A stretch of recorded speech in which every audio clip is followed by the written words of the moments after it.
The World Health Organization has set a definitive target to completely defeat meningitis globally by the year 2030. As of April 2026, we are exactly 4 years away from that deadline, making this a critical moment to audit our global progress. The data from this month shows two entirely different realities. In one hemisphere, we are recording massive leaps in prevention. In another, highly localized outbreaks are catching clinics completely off guard. We have the medical tools to eliminate this disease at a population scale, but the pathogen is mutating, actively exploiting our clinical blind spots. Eradicating a global disease is an active, ongoing war of attrition against an evasive target. Look at Southeast England. Right now, localized clusters of disease are actively testing the region's medical networks. A severe outbreak of invasive meningococcal disease group B is moving through Canterbury and along the coast in Dorset.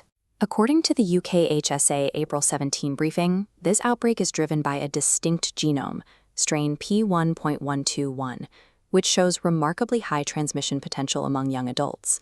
This diagram compares the classic symptom profile of meningitis to this new strain.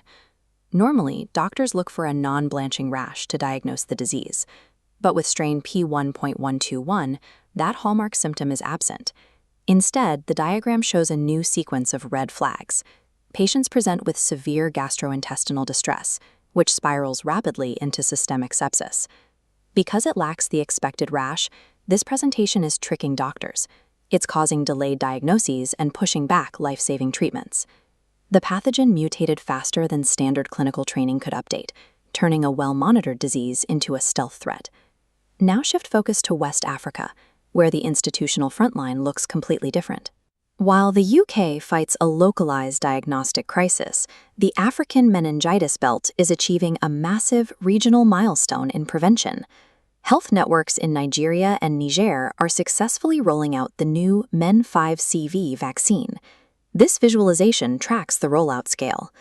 The WHO March 2026 Vaccine Safety Report confirms that the campaign has safely reached nearly 5 million people, all while maintaining a robust safety profile.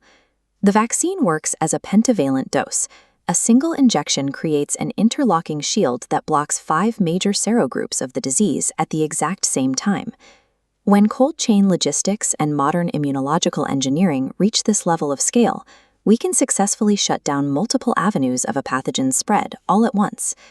These two divergent realities, the UK outbreaks and the African vaccine rollouts, form one global picture of health in 2026.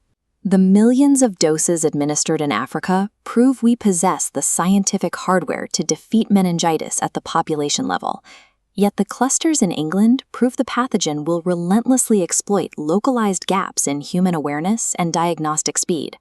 This data flow illustrates the immediate clinical solution. Early PCR diagnostics actively isolate the hidden P1.12-1 strain.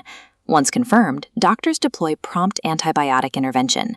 This swift response is the only way to stop the rapid progression of sepsis. The 4 years leading up to the 2030 deadline serve as an unforgiving stress test of our global surveillance networks. Global eradication relies on a dual approach. We have to match our mass preventative vaccines with unwavering, informed clinical vigilance.